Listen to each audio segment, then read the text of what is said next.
Salut, comment ça va? Mon nom est Mac Hanson et aujourd'hui, on va parler de la régénération. Lors de ma vidéo précédente, le mot régénérer est revenu souvent. Aujourd'hui, je vais vous donner la signification. Régénération veut dire renaissance, naître de nouveau. Quand tu deviens chrétien, c'est essentiel de lire et de comprendre vraiment la parole de Dieu. Donc, pour expliquer la régénération, je vais utiliser un verset.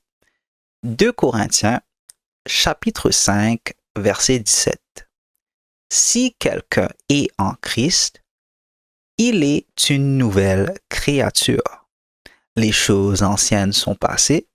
Voici toutes choses sont devenues nouvelles. Quand tu comprends que tu es un pécheur, un dégénéré, et découvres que tu ne peux pas te sauver de la colère de Dieu, c'est le début de la nouvelle naissance spirituelle. Par la grâce de l'Éternel, il t'a permis de comprendre que sans lui, tu es qu'un mort vivant. Il faut différencier la naissance physique de la naissance spirituelle. À cause de notre désobéissance à Dieu au début, nous avons hérité de la nature pécheresse d'Adam et Ève. Tu n'es pas acceptable aux yeux de Dieu parce que l'Éternel est saint, souverain et plein de miséricorde.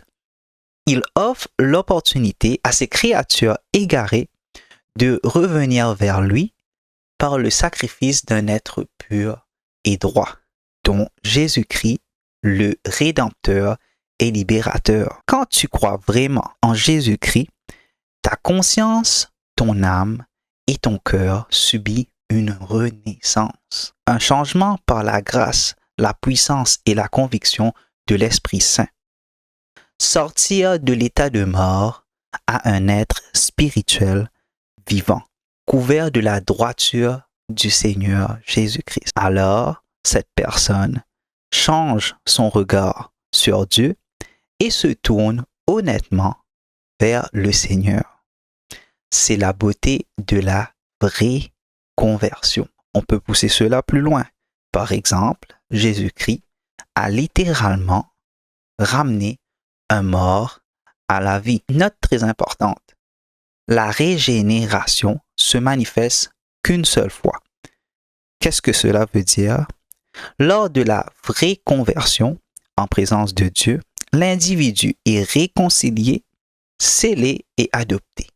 Ces termes font partie du processus du salut, le début de la sanctification. Cela explique clairement c'est quoi la régénération.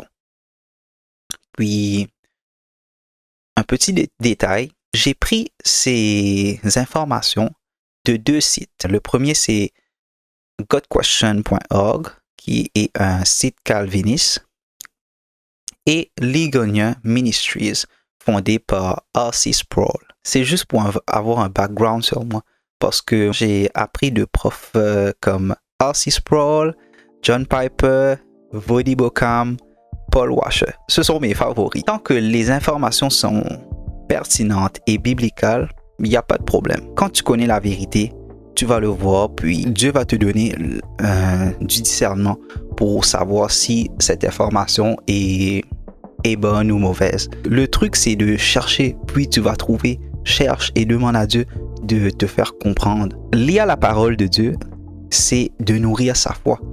Parce que, oui, on est sauvé, mais c'est important de comprendre comment et pourquoi. C'est pour ça que tu as beaucoup de gens qui sont athées ou qui sont comme perdus, qui doutent de Dieu. C'est ça le commencement.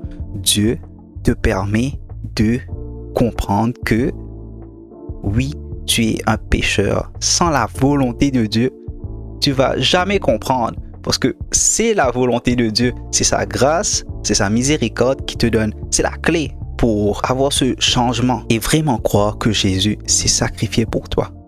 Ça commence comme ça. Ça se suit, ça se suit. C'est un miracle, au fait, d'être régénéré par Dieu. C'est un mystère. Pâques, t'es perdu dans la vie, tu veux comprendre, puis soudainement, tu as ce désir de rejoindre Dieu, revenir vers Dieu, comprendre c'est quoi la vie. Ouais, c'est juste ça. Donc, j'espère que tu as compris c'est quoi la régénération et salut.